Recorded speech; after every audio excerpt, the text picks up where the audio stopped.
clarify sexual consent. Silence does not equal consent. When she's too drunk to function, it's rape.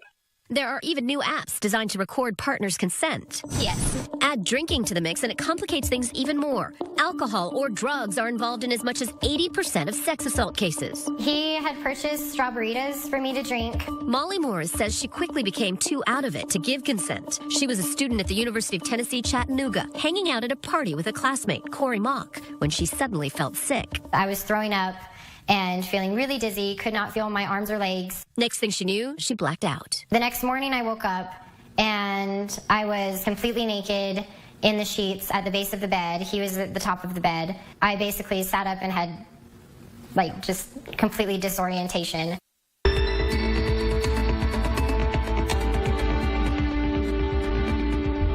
We're here at Penn State University with an outspoken mix of people to tackle the complex issue of consent on campus. Dr. Cheryl Arrett, 20 years experience treating victims of trauma. C.D. Mock, concerned father and former college wrestling coach. Kimberly Lau represented over 60 students in college sexual assault complaints. Ian Tolino, peer educator known as Consent Bro. Tova Danovich, who says she was assaulted as a college student. And Dr. Gail Stern, a consent advocate whose improv troupe travels the country teaching consent through scenarios like this.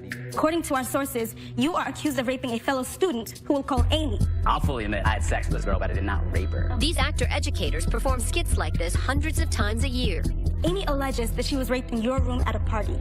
She said that you forced yourself on her and she struggled, but that you pinned her arms down and had sex with her even after she said stop. I want to first start by thanking the people of Penn State. Obviously, Penn State considers the idea of consent on campus an important priority, which is why we're here today.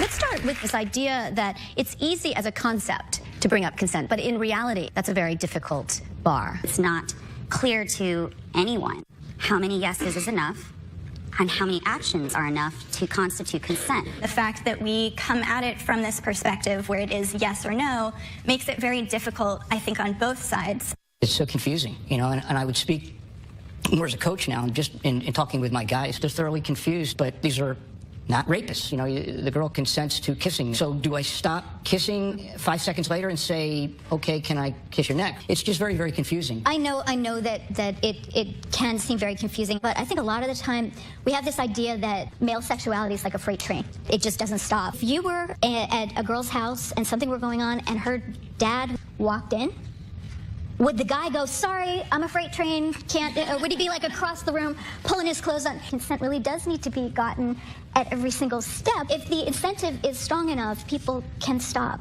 Do you ever work with men, Ian, who express surprise that they've learned that they've crossed this line?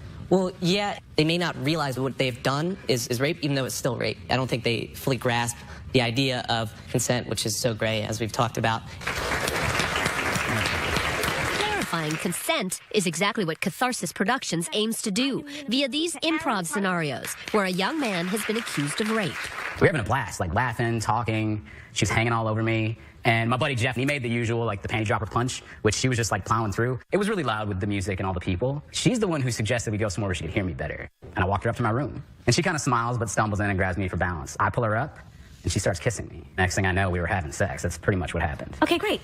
So does anyone have any questions for Erin? Did you assume that just because she said she would like to go somewhere else, that meant that a possibility of any sexual activity? Like, I'm the only one making that assumption? When she said stop, what went through your head? I start to try to take off her clothes, but she kind of like pushes me back and says, whoa, take it easy, stop. I start kissing her again. This time she really didn't do anything to stop me. Do you think she may not have been able to say stop again after the first time because of intoxication? She chose to drink everything. I didn't force on her. Let's start with the issue of consent and alcohol. Are we saying that if you're tipsy, you cannot give consent? Yes, and we're saying if you're tipsy, the other person cannot get consent. I feel like if alcohol wasn't involved, the answers would be a lot more clear-cut. So you're suggesting we ban alcohol on campus? As a college student, honestly, I think there should be stricter policies for it. We are entering into a place where a gray area is becoming the majority of these situations. To be clear, the scenario that we depicted, they weren't equally drunk. This isn't a gray area.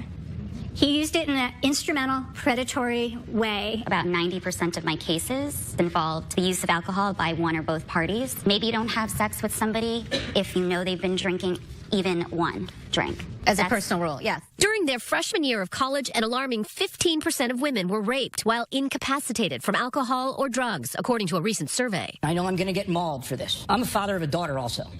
And with respect to alcohol, I think there's a corresponding responsibility of accountability that goes with the female as much as the male. So don't go into a frat at 2 o'clock in the morning.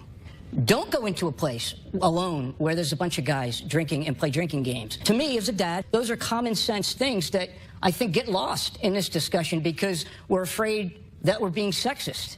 And I don't see that as sexist. Ian, I saw you shaking your head. Shifting responsibility to a specific party, especially the one who's majority victimized, I think is just not true. Do you consider that victim blaming? Yes. I consider that being a responsible parent. It means that every woman has to see every man as a potential threat. And I can't buy that. And in terms of responsibility, I'm responsible for what I do when I'm drinking. I'm not responsible for what other people choose to do to me when I'm drinking.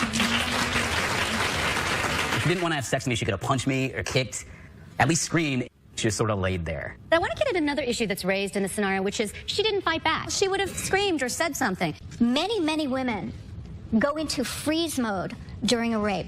And it's a survival tactic. From a victim's perspective, I was someone who at the time neither said yes nor did I say no when I was being sexually assaulted. And that made it very difficult for a number of years to actually be able to define whether or not what happened to me qualified as sexual assault. Think about the number of times that a woman is in a situation where she is thinking that it may be really risky to try to make him mad or make things worse. These are exactly some of the nuances the improv educators try to get at in their performances. What did she do right after the whispering stopped? That was a very clear sign that she was not into it. She just laid there.